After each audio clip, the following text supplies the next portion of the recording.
Welcome to Me and Steve Talk RPG, the podcast where me and my friend Steve try and help you get the most out of your role-playing game experience.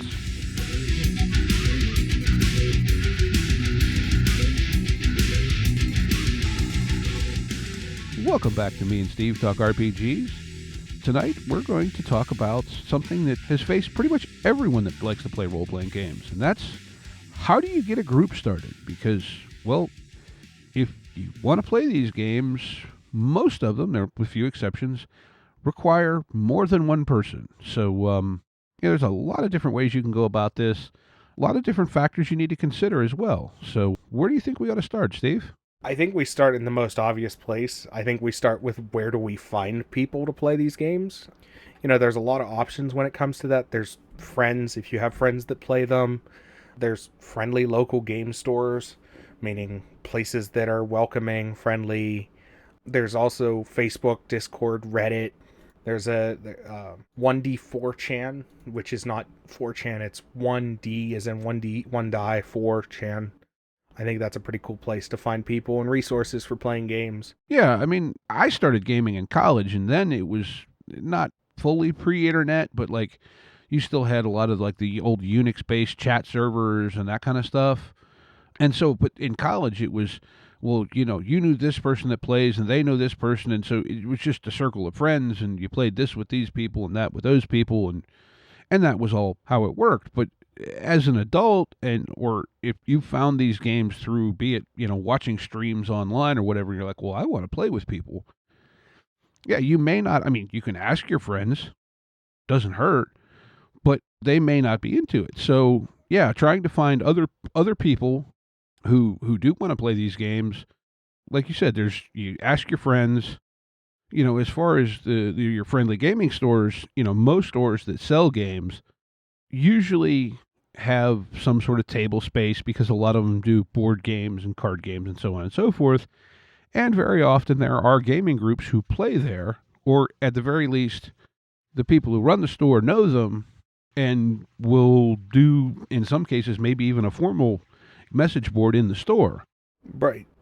I know our local gaming stores, we have two in the area that are pretty good. One's more card game focused, but they do have a group that meets every week. And then the other one, they have multiple, like they have a full on RPG day. A full day that's devoted to just people that want to play, whether it be Dungeons and Dragons or Pathfinder or Delta Green, Vampire, whatever you want to play. I'm sure if you poke around enough, there's people that want to play that. Or that's where the internet's a great thing nowadays. If you can't find a local gaming store that has a group playing the game you want to play, get on Facebook, get on Discord, again, get on any of those, you know, any forums you feel comfortable being on, and just start asking, hey, does anybody want to play this? I'm looking to play in this. Is anybody running one of these? You know, that's a lot of, especially with the world being what it is. You know, obviously we're recording in 2020 and COVID has everything in up, and it's a little bit tough to get, you know, in-person groups now. Yeah, and not everybody's comfortable playing in person, Right. in the world and the state it's in now. Yeah, and I don't blame anybody who doesn't feel comfortable playing in person now. But what I'm saying is that if you're looking for an in-person group, maybe you need to, I don't mean to sound condescending, but maybe you need to like reprioritize and try online, because I've found there's a lot of really good online resources, even for people that like playing at a real table. I've been saying this for a couple weeks now, but I recently downloaded Tabletop Simulator, and I think for playing D&D, it's probably for playing RPGs, it's probably one of the best resources out there. Mm-hmm. Yeah, I've not messed with that one. I was kind of looking at Astral the other day. Astral's been around for a little bit. They haven't really taken off. I know Roll20 was popular, but there was some controversy with the people running Roll20. Fantasy Grounds. The other one, I've heard some good things about it, although I don't know much about it, is one called the Foundry Virtual Tabletop. Haven't touched the Foundry. And again, I know that Wizards of the Coast, through D&D Beyond, have launched their own online tabletop. and I know they were playing with it way back in the day, and now they've finally actually launched an official version that seems to be pretty nice. I haven't delved too deeply into it, but everything I see seems like it's a pretty nice tool for playing online. Yeah. And of course, the other option, if you're willing to play Theater of the Mind, I mean, Discord, Hangouts, any sort of, Skype. Zoom, Skype, anything that'll let you talk to somebody else remotely, you can play a game over. Like I said, that does require playing Theater of the Mind, no miniatures, no grid, whatever. But for a lot of people, or at least in my opinion, I'm perfectly happy to play Theater of the Mind. I know that's not necessarily everyone's opinion at this stage. But, like I know the group that we play in now together, that originally started through one of our local gaming stores, not so much actually in the shop, but I went in and I was talking to the guy behind the counter and asked about gaming groups, and he said, well, there's a group that plays here, but they're kind of full. He said, but if you want, join our Facebook group and post something there. So, Facebook groups, even if it's attached to your local gaming store, is a great place to look for people.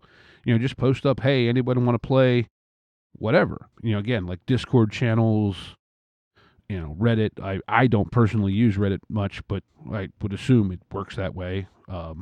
I like Reddit. Reddit's a pretty nice place for people to talk. Obviously, you're going to get the internet syndrome of, wow, these people are really mean and nasty, but just sort of ignore it and keep looking.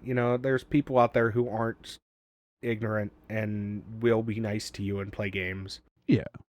Like, that's just the thing. Don't get discouraged just because you tried one thing and it didn't work. Keep looking. Like I said, how I ended up in the gaming group that you're in, that me and you are in together, was I went to Facebook. I typed in my local area, so the nearest, like, larger city, and Dungeons and Dragons, and it popped right up for me. Now, at that time, you guys had an open group, but it just was sort of one of those, if you go to Facebook and you search X city game, you might be able to find something. Yeah, and even like I know there's, looking for group sections, looking for player sections on even like the EN World forums. So the forums are still out there, and that can be a good place if you're looking to play specifically online. I know, like for Delta Green, there's this. It's a multi-channel type thing. It's called Night at the Opera. They have a Discord, they have a Reddit, and they organize a lot of online play through that. And I'm sure there's similar things for other games. Oh, absolutely. I'm sure there's other games, and yeah, it's just a matter of poking around, finding a group. It's not, and then it's a matter of asking the right questions.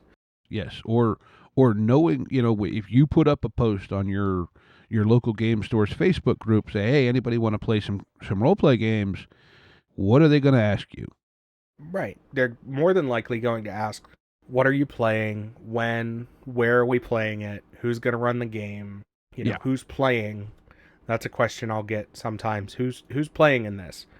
Because, everybody's a little bit different. Some people don't get along. So if I see that there's a game run with a certain person that I don't like playing with, I'm going to be like, no, I'm good. I'm not going to play in that one because I don't care for that person. Yeah. And the what are you playing? I would say, be upfront about what you want to play. If you want to play Dungeons and Dragons, say so. If you'd really rather play something besides Dungeons and Dragons, say that as well. Don't be afraid to say what you want to play. Yeah.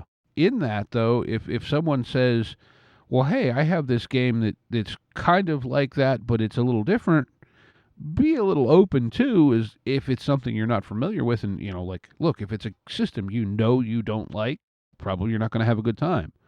But don't just go, well, I've never heard of it, so I don't want to play it.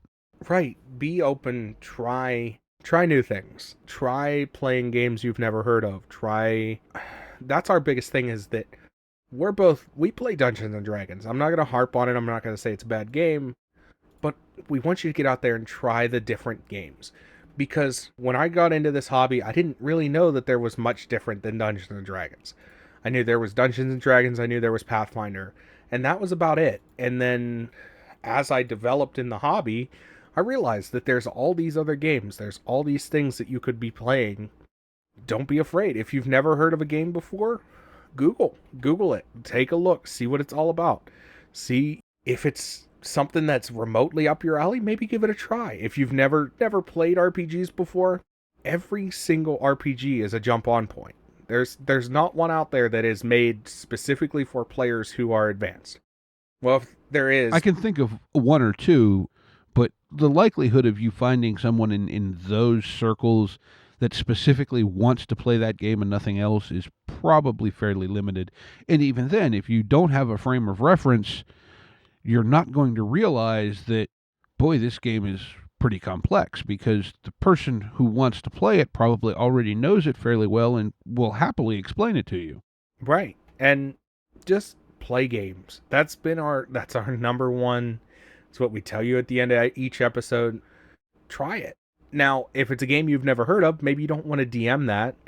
That's up to your skill abilities and your ability to comprehend and read books and such. But if it's, hey, we got a DM and he's playing this game and I've never heard of it before, but I'm going to give it a try, go for it. Yeah. And then again, where is one of those things. If it's too far out of your range, well, maybe that's not the group for you. Or if you don't feel comfortable playing in a physical location at this point in time, that's perfectly fine. That's an option you have. Keep looking. Yeah, the internet now with virtual games has kind of softened the wear. But in the pre-COVID days, a lot, like we said, a lot of game stores will let you play at their tables. I know a lot of people play at like cafes and so forth. They get a table back in the corner or whatever, and they buy enough stuff that the people don't mind. Or in some cases there are specifically gaming cafes. I know, we both live in the Pittsburgh area, and there is a pizza place down in Pittsburgh that is a gaming and pizza place. I know of 2 Pittsburgh bars that are specifically set up for gaming. Okay. Both board gaming and roleplay games. Like, they have gorgeous tables in the back set up for roleplay games, which is fantastic. The other thing with meeting up at a game store or a cafe or whatever is, if these are all people you've met through the internet and you don't know them, they don't know you, it's security. It can be scary. And if that's something that bothers you, you meet at these neutral locations, then it's a public place. There's, okay, yeah, we meet, and that guy named Bob really creeps me out. Well, okay, so you know that you don't want to invite Bob to your house, and you probably don't want to go to Bob's house. Right, exactly. So, okay, so you got to drop out and find another group. That's okay. I had that happen to me. Now, I'm a very personable person. I will talk to a lot of people, but through a friend, they were like, oh, come on, we're going to go over to my buddy's house and we're going to play a game. And I was like, okay, that's fine. Never met this person before, but I trust you. Well, I wasn't comfortable with the situation because the person that was running the game I wasn't comfortable with. So would it have benefited us to maybe meet somewhere and talk before we went? Yeah, definitely. But it is one of those things where it's best sometimes to meet in neutral locations. Now, if you know somebody from the group, say it's an RPG group like ours, where Right. I knew one of our players before I even joined the group. Okay, I'm cool with going over to his house because I know him. But if you don't know anybody in that group, maybe you need to have a talk about, let's play somewhere neutral. Let's play somewhere, if there's a local gaming store, or if you're in college, play in one of the common areas. That's what I did. I did a lot of that in college. I did the exact same thing. Yeah, that cafeteria is almost always open when you're in college. Cafeterias, we used to play in the study lounge down the hall in my dorm. We would get library rooms because they're soundproof. Yeah, that's fair. Yeah, we actually played in the dorm lobby a couple times. Yeah, exactly. You don't have to have a lot of space to play these games. You do sometimes, but you don't. It's not a requirement. If it's a group you've never met before, try playing somewhere more neutral. If you don't feel comfortable with going over to somebody's house, that's completely understandable. And again, also along the same lines, playing online. If you don't feel comfortable with putting your personal account out there, it's not hard to make another email account and make another Discord. Yeah, well, that's the Discord servers in particular. I mean, you set them up free. Yeah, that's really simple. Or Roll20. You make up an extra email. Don't use your main email. Use an email that's all you use it for. Right. And that's another way of being safe while meeting strangers playing these games. Yeah, We're not trying to scare you off. It's just a matter of fact that some people can get uncomfortable. Some people can be uncomfortable to be around. Sometimes you don't want to play with those people. That's fine. It's okay. Oh yeah, and I mean, look, like I mean, me, I kind of have a sort of a dirty, grungy biker look to me at times. Depending on when the last time I remembered to shave was, and when the last time I trimmed my beard and all that. So I mean, this hobby is full of people of literally all sorts. I mean, I know I saw yesterday in the parking lot at work there was a contractor's vehicle parked there. It had electrical union sticker on one window and a big D20 sticker in the back window. Right. And that's one of the things that I will say, and I've said this before, but we're in sort of a golden age for RPGs. Much like the 90s was like the silver age of RPGs, we finally hit that like golden age of RPGs. Oh yeah, I think the internet has done wondrous things for the gaming community. It's kind of rebounded, I think, from the initial loss it hit with multiplayer online games like World of Warcraft and all the other. I don't even know all of them. Guild Wars was a thing for a while, and there was tons of them. Oh, exactly. But that moves on to when. Yes. And when are you free? And don't be afraid to say, hey, I'm not free this day, I'm free this day, or I don't know what my schedule is. Yeah. Not knowing what your schedule is not a detriment. Don't be afraid to say, hey, I have a rotating schedule. I don't know what it's going to look like tomorrow, but I know that right now I'm free this day. Yeah. And I will say, I think, my opinion anyway, that if you do have a rotating schedule or an unusual schedule, let's say you work a second shift job where you work evenings or you work a lot of weekends, online might be a better place for you to look simply because with online you have literal around the world. And so even though it's a weird time for you wherever it is that you live, there's the whole rest of the globe that maybe it's a normal time for them, or it's someone else who, like we're in Pennsylvania, maybe it's somebody that lives in Florida that also works second shift. Well, they can't find a group in person because they work second shift, so they find a group online. It's a person from Pennsylvania, a person from Texas, a person from I don't know, Australia, whatever. Oh yeah, definitely. And don't be afraid, again, don't be afraid to just say, this is my schedule, this is what I'm available, or I don't know. Yeah. And that's okay. You will find a group. There are plenty of people playing everything that you will find a group. And if they're not playing the game you want and you've played that game before, that's when you need to step up and go, well, I'll be the one that runs this game. Yes. That will be probably the biggest question you get when you say, hey, I want to start a group is, well, who's going to run? That's one of the things that I will tell people before I even start a group is I'll go, I want to play a game, but I don't want to run it. Yeah. Well, see, that's actually was one of the kind of concepts that I tried to put forward when I initially posted what became the group that we're playing in was like, look, I can run, a couple of the other people, they can run. So I said, well, why don't we do something where one of us runs for a while, then another one of us takes over, change games, whatever. We don't need to run a co-DM campaign. Those, they can work wonderfully. They can also, in my opinion, it can very easily turn into a really weird situation. Whereas if you just, okay, we're going to do, we'll do this pre-written adventure path, call it Curse of Strahd. Okay, so Sam runs that, and then, okay, well, I want to run Cyberpunk. Oh, well, that's cool. So, we play through Curse of Strahd, we finish that. I run a campaign for a while, depending on how long it lasts, whatever. And then another person takes over and runs something else. And so everyone gets a chance to play.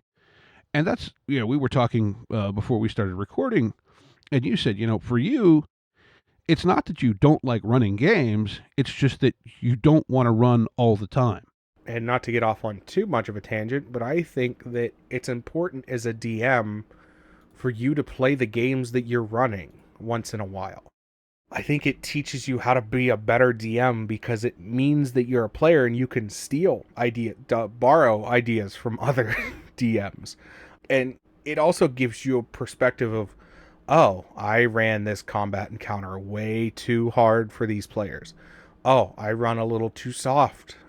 It gets you perspective, which is something that, yeah, you can DM forever and that's great, but play the game, because if you like to DM, that's great, but try being a player for a little bit.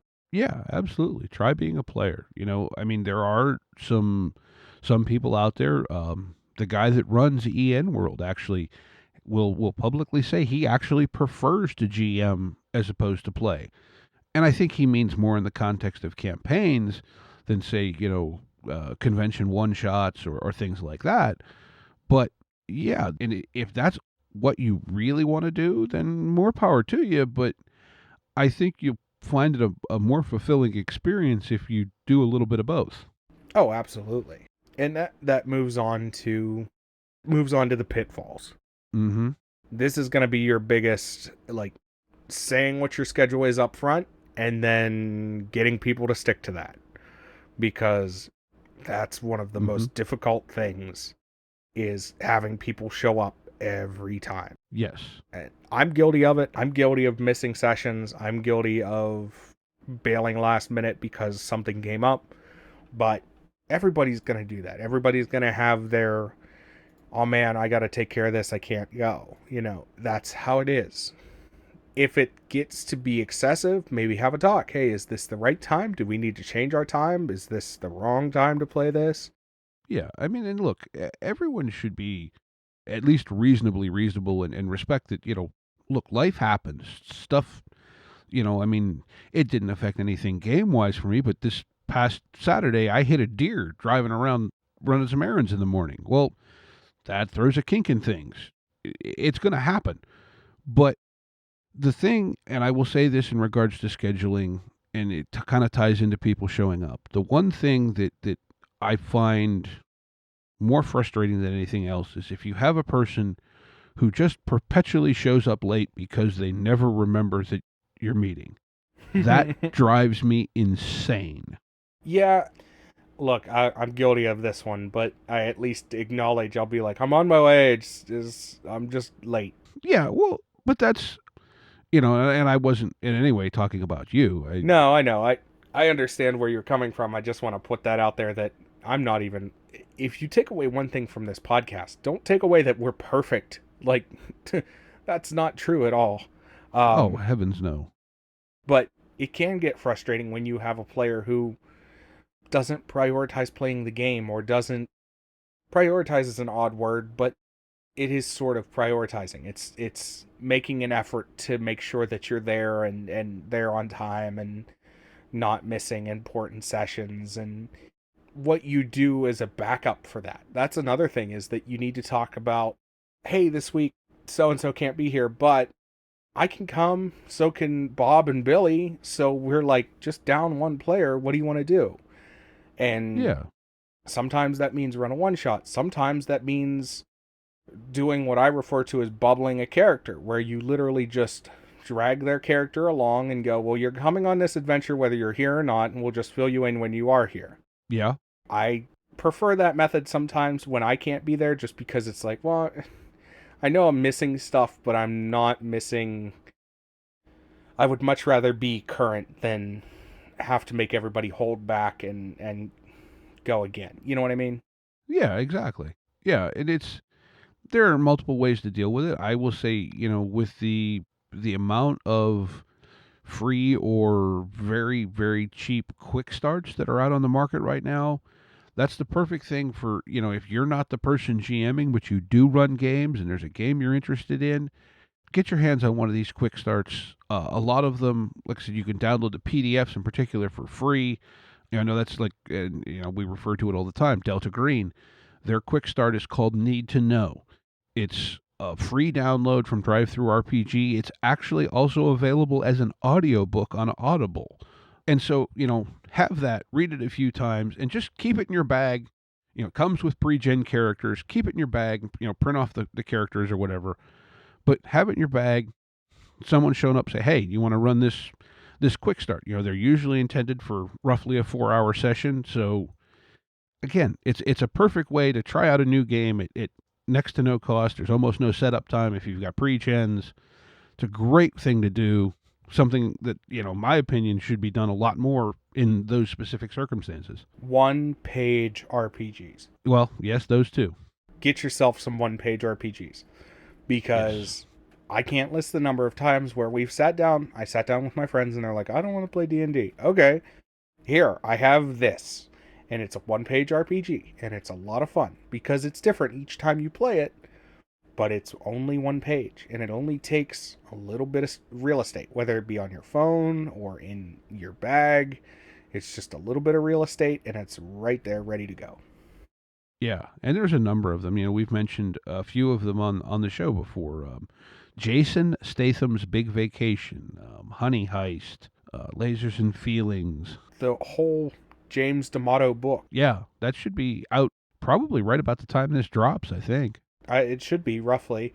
But again, just look up, if you go and look up one page RPG, or if you look up the 200 word RPG challenge, that's a contest that's run each year.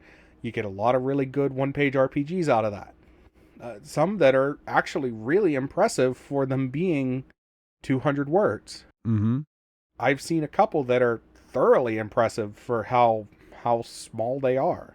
And it's just, D&D has a book called Tales from the Yawning Portal. It's a bunch of either one-shots or fillers, however you want to run them. Pick that up. Just because somebody can't be there, unless it's a very small group, doesn't mean you can't play that week. Yeah, and most of those little one-page deals, like you were talking about, you don't need more than 2 or 3 people. No. You could easily play it with probably 3. Duet play stuff is a little more scarce. Although I do know there's actually a Beowulf setting for 5th edition D&D coming out that is expressly designed for 2-person play. I have played in both very large campaigns, meaning that my first campaign that I ran for multiple years was 10 plus people jammed into a room playing D&D. Sometimes it was 11, sometimes it was 10, sometimes it was 8, but it was usually 10 people every week playing D&D. That can get daunting. It just slows everything down a little bit. I've also played in literally 4 people, where it's you, another person, and the DM. Mm-hmm. And when somebody doesn't show up for one of those, that's when you're talking about, oh, what are we going to play? Because a 4-man group in D&D is, how do I put this? A 4-man group in D&D without the essential parts can be really difficult to play. Yeah. Now, I think Dungeons and Dragons is designed around the idea of a 4-person party, 4 players. For me, and this is something to think about, when you're trying to set up a group, is how many players do you want? For me, the sweet spot is between 4 and 6 players. Yeah, that's I agree with kind that. of my personal comfort level. If I'm running the game, you get more than 6, and it can start. It's too many people to try and pay attention to and keep involved. When you get down below 4, like you said, you get someone doesn't show up, and now it's like, oh crap, the part of the the adventure we were going to do, they were heavily involved in. So, man, I don't really want to do it without them, but I want to do something. So, I had a player of mine joke that I could teach a college level class on managing 10 players. Because it was, and I just want to tell you, just to put it in perspective, it wasn't just 10 players. It was 10 brand new players who not one of them had played anything more than maybe 20 minutes of Dungeons and Dragons. well, to a certain point, though, them all being on the same level maybe did make it a little easier. I think it did, because it meant that I didn't have one that was like doing crazy complex things or out of left field things. It meant that they were all sort of on the same page. Yeah, and at the same point, if you haven't, they do kind of need to be the right type of player / person to do this. Having someone else there who does know the rules to help out some of these people can be a great thing. That's actually, we reference them all the time, Critical Role, but that's really why Taliesin was involved in the group initially. When they initially started to play, Taliesin and Marisha were there to kind of be ringers and help all these other people who never really played or hadn't played in years along. Oh, definitely. And you can see that. I mean, you can see that because Taliesin will still quote weird rules every now and again. Mm-hmm. His ability to do it off of the top of his head, because I know you don't watch much of it, but I've seen a couple times where he just goes, oh, that works this way. And then somebody will look it up and be like, yeah, that's what the book says. Mm-hmm. Yeah. And like, well, even, when we were talking about player types, that rules lawyer person who's not obnoxious about it is a wonderful asset to have at the table. Oh, I love those people because I can look at them and go, what does the book say on this without having to try and dig through it? Mm-hmm. Yeah. And so I think that probably really brings us to discussing probably the biggest pitfall of setting a new group up, and that's really people compatibility. Be it players with players, players with GM, GM with players, etc. We have sort of addressed this earlier when picking who you want to play with. But yeah, with a GM, it gets a little bit difficult because it can take a couple sessions for you to realize that you don't like how that GM plays the game. Exactly. With players, it can be pretty quick that you don't like a player that you're playing with, or you don't like the style character that they play. With a GM, it can take a little bit of time for you to realize that, oh man, this guy just puts me right to sleep. Like, Yeah. I've played in sessions where that was my biggest problem, is that the GM that I'm playing with puts me literally to sleep. Yeah, and then you run into those circumstances, and we've been involved with them where, so to speak, the GM is boring you, so you start making your own fun, and that generally doesn't lead to good situations. Generally, unless the GM is on board with it. Like, if the GM's not on board with it, then it doesn't make for a lot of fun at the table. But if the GM's like, all right, fine, because it's a very delicate situation and a very fine line between, if you're opinionated, I'm opinionated, it's a very difficult thing to not tell somebody, man, I really don't like how you run this game, and then not offend them. But maybe it's just, if you really don't like how the GM runs it, maybe you just start looking for a new group and just quietly be like, I'm sorry, guys, I can't, I gotta go. Yeah. As we've said pretty much all our previous episodes, communicate, be open about discussing things, be open to hearing other people, because you may be doing something that annoys someone and you don't even realize you're doing it. And it's not something that's important to you. It's just this little whatever it is. Yeah, and it can be anything simple as, like, I know some DMs get upset when you sit and build dice towers. I do this a lot. I'll sit and stack my dice. Some DMs get upset with that. Yeah. Yeah. It could be that you may be looking at your character sheet on your phone, but that may really be a pet peeve of someone that's running a game. Or, another one that I've seen people get kind of bent out of shape about at times is if you've got that person at the table who likes to do the math for your dice rolls all the time. Yeah, I don't have a problem with that, but that's just be careful when you're doing somebody else's math, because some people are just a little bit sensitive when it comes to that stuff. Mm-hmm. Don't make it seem like you're being, don't be rude. Just don't be rude about it. Be like, hey, if you notice that they're struggling or it's taking them a little bit longer than normal, be like, well, that's 17. You know what I mean? Yeah. Like we've said, rule number 1, don't be an asshat. Yeah. But yeah, it's one of those, like, just be cautious of what you like, what you don't like, and what your quirks are.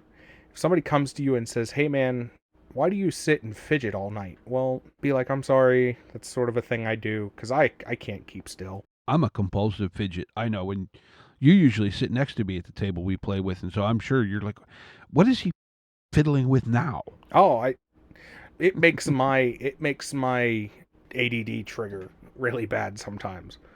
Well, then I do weird things, like I try to stand my D4s point down in the top of a D6, and You also bought that, what is it? Is it a D20 that's a, no, you didn't buy a top D20. You have that D34. Yeah, you have the D34. I was thinking, I knew somebody else who had a top D20, and they would sit and spin it, and it would just, it's like, please don't. I used to spin D8s all the time. I still have it, but the fluid has deteriorated or absorbed or something. It used to have, it's a ball. I'll show it to you next time we meet up. And it looks like an eyeball, but the piece that looks like an eyeball is actually inside of a clear ball. And it used to be you could roll it across the table and the eyeball would stay pointing up as it rolled across. Oh, like the old compasses. Yeah, basically that same principle. And I remember back in college, I had a guy that I played with, and this guy he was one of those people who was unintentionally almost intimidatingly smart. Hmm. This was an individual who came into college with almost a full year's worth of AP and was double majoring and in the band so he could make college last 4 years. And for any of you who have experience with the Palladium, specifically Rifts, but any of the Palladium game engines, this is a man who could make a character from scratch to fully fleshed out in under 45 minutes. That's as somebody who's only tangentially touched that system, that's impressive. I mean, I was probably at the point when I was playing at a decent amount where I was at a little over an hour, but this individual was incredible. But in any case, back to where I was going with this, I pull this eyeball thing out and I roll it across the table and he goes, "Ooh, let me see that. That could keep me amused for hours." I used to have a player who would sit and play with a Rubik's Cube. That's what he had to do to keep his hands busy. I didn't have a problem with it because it wasn't like, I'm one of those people that try to stay off your phone. I understand, you got to respond to text and all that, but I had players who were insistent on being like attached at the hip to their phone, and it's like, can you be a little bit involved at the table, please? Yes, and that's something that I think, respect the other people at the table, and that, that's where, showing up to sessions, everyone else in the group has set aside this time to come meet up and play a game. So respect them in that you're going to do the same. I get that not everyone is going to have the same level of investment. Role-playing games may be a lot more important to me than they are to 75% of the people out there. That's fine. I understand that. But at the same time, be conscious of the fact that you have 3 to however many other individuals that have set aside time to do this thing together, and that you not showing up can make them having, they may have said, "Oh, now I'm not going to go to dinner with their, spouse, partner, whatever, because it's game night." And then 5 minutes before you cancel because you forgot, now they don't do the other thing either because they were planning on doing something with you. Right. And that's why, at least if I'm not going to come, I'm going to let you guys know a couple days in advance. Yeah. Yeah. Or if, I'm perpetually late. My dad jokes that I'm going to be late to my own funeral. It's just a thing. If you know you're perpetually late, tell somebody ahead of time. Be like, "Hey, look, go ahead, get started, order pizza, do what you got to do. I'll be there. I'm usually running late. I'll let you know if it's going to be exceptionally late. If it is, just start without me or do what you got to do." But yeah, like I usually, as somebody who is perpetually late, I usually just go, "Hey, go ahead and get started. I'll be there when I get there, and we'll get that taken care of when I sit down at the table." Yeah. Yeah. And that's another thing. Yeah, like you said, and even like you said, you communicate that you're going to be a little late. That's acceptable. You know what I mean? That doesn't feel like, "Oh, yeah, I just didn't do this thing and now I wasted the chance to do this thing." Right. Yeah, I get irritated by people who can't, like, just be a little bit bothered. You know what I mean? Just take 2 seconds out of your day to be like, "Hey guys, sorry, I'm not coming." Yeah. Yeah. And look, everyone's going to have that lapse where, "Oh, crap, I forgot that was this weekend." Well, hey, it happens. But when it becomes a pattern, I think that's when it starts to grate on people's nerves. I mean, that was me all day today. I did that all day. I had to help a friend of mine, and then we were going to record, and I completely forgot that we were recording today. It happens. You will get forgetful. It happens. It's okay. But yeah, just be considerate. And again, goes back to don't be an asshat. Well, yeah, That's part of it. Yeah, respect the people you're playing with, not just in how you behave when you're together, but also in being respectful of the time that you've all chosen to set aside to do something together.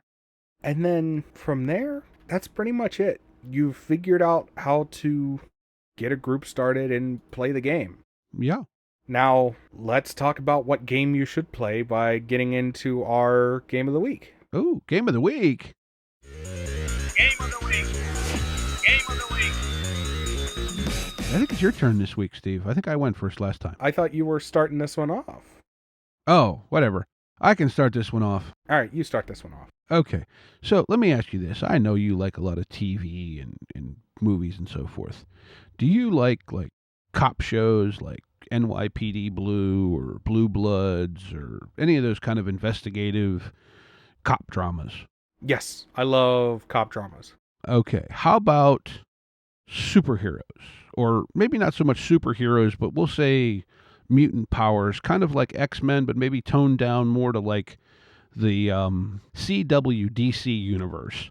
Like the random, metahumans that were showing up in like the Flash and Arrow and so forth. Yes. So what if I told you there's a game that puts those together? I would tell you that that's weird and I love it. What is it? Mutant City Blues. It's actually in its second edition now. Released earlier this year, the second edition did. Let me just mute myself while I go. It was actually written, of course my screen is slightly off size. Robin D. Laws was one of the writers. It's a Pelgrane Press book. Yes, Robin D. Laws and Gareth Ryder Hanrahan are the credited authors. Runs on Pelgrane's gumshoe system. But it is all about what its core premise is that the PCs are members of what is called a heightened crime investigation unit. So as PCs, you are mutants who have special powers. Most of them, in what I've seen of this game, I've not had a chance to buy it or read it yet, but I have heard an actual play or two of it. They're not incredible level powers, probably not to, X-Men level, we'll say. But you are, as the members of this special investigation unit, you are members of the mutant community, as well as you get to investigate all the crimes that they believe involve people with powers. And so you're sort of this weird liaison between the police force and the mutant people, and it does a lot of different things. I know it has the second edition. It says has new rules about bringing the stress of the job, so to speak, home. For so to speak, home scenes within the game, much like Delta Green's Bond system works. But yeah, it's actually a really, really well done game from everything I've heard. I know it has this thing they call the Quaid diagram, which is a in-game world document, but it reflects both character creation and the rules for power association. In other words, if you have this power, you can't have these powers. Or if you have, it's a diagram that shows how powers overlap, and it affects, how you investigate a crime. Like if the crime shows that it has evidence of this kind of power and this kind of power, you can go, well, that means we have two perps. And just enter my card number here. All right, it's downloading. PDF is about $21. You can get the hardcover on Pelgrane's website. I think it's about 45-ish. I don't remember exactly. I looked at it shortly before we started recording, but it's a game that I've actually been curious about for a while. But as I'm typically not a big Supers fan, it's kind of been backburnered, but I love cop dramas. Yeah, So, and this one looks like it, as much as it has that like super stuff, it really looks like a cop drama. yeah, the art in the book, scanning through the preview, I'll say looks a little pedestrian. It's not a knock your socks off thing. It does have kind of a comic booky look to it, I would say, but that fits. There are some really nice. Once you actually get into the book, there's some really nice stuff in here, though. Okay. This is yeah. This will be getting tabled soon. For me, at Aha. least, I'm gonna run a thing with this because, as you were describing that, my brain is going, okay, can work with that. Glad. Good. That means I could get to play something weird and not have to run it. I know, right? Like I said, I just finished downloading it, so it is on my computer and will be read tonight, if not sooner. Yeah, it's not a huge book either. It's only 216 pages. Yeah, my PDF says 192, but yeah.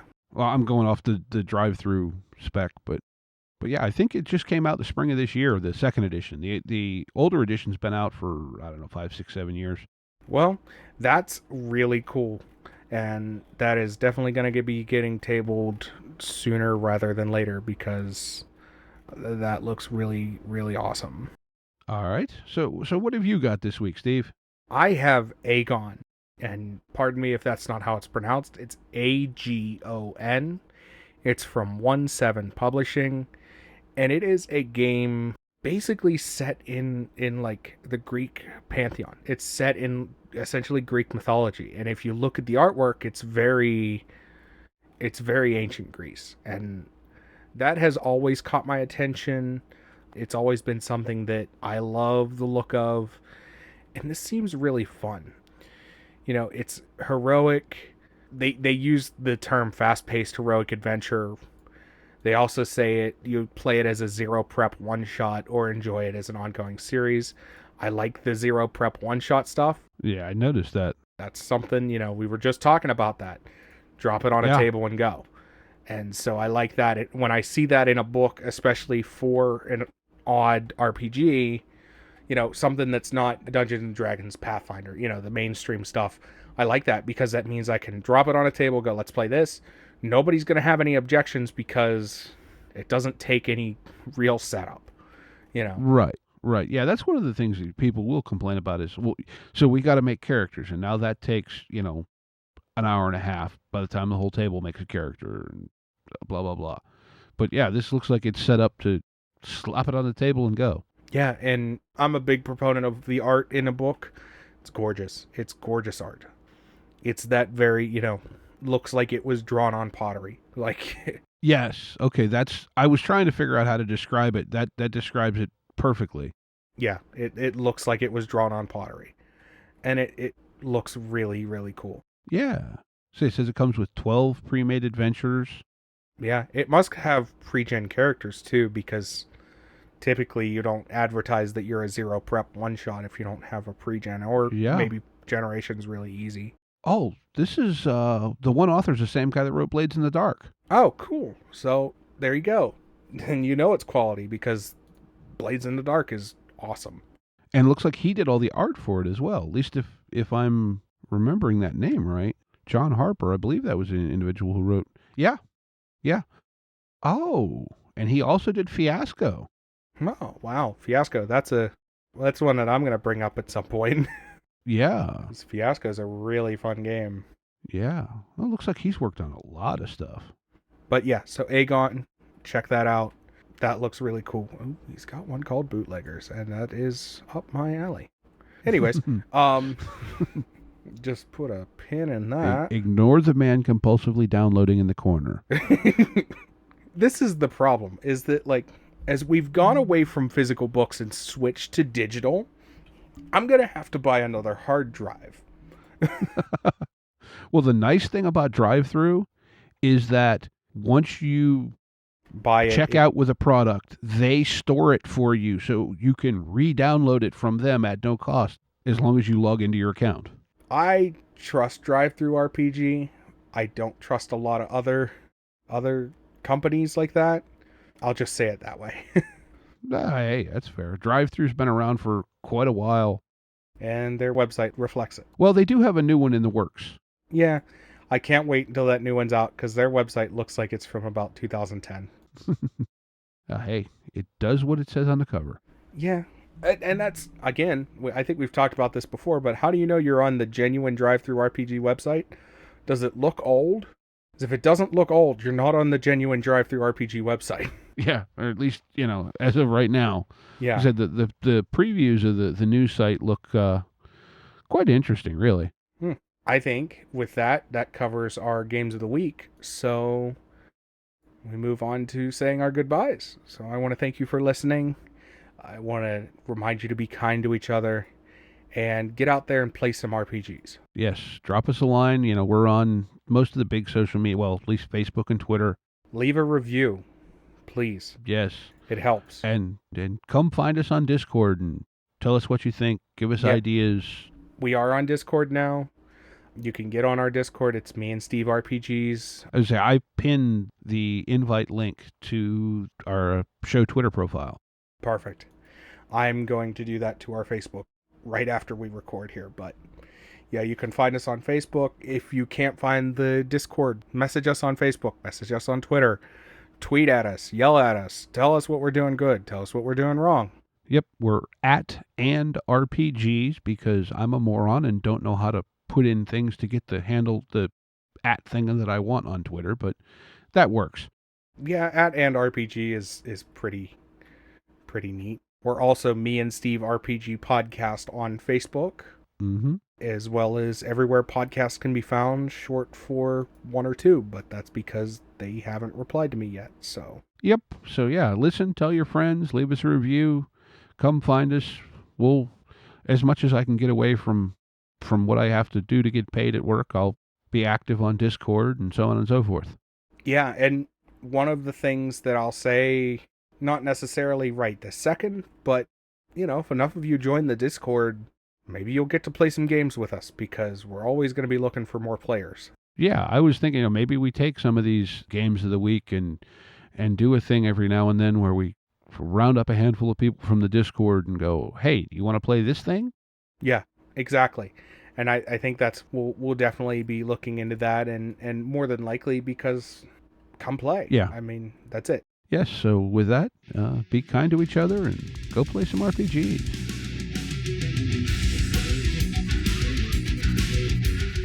Intro and outro music by the band 12 Noon. You can email us at meandsteverpg@gmail.com. You can also find us at facebook.com/meandsteverpg. Thank you, and be kind to each other.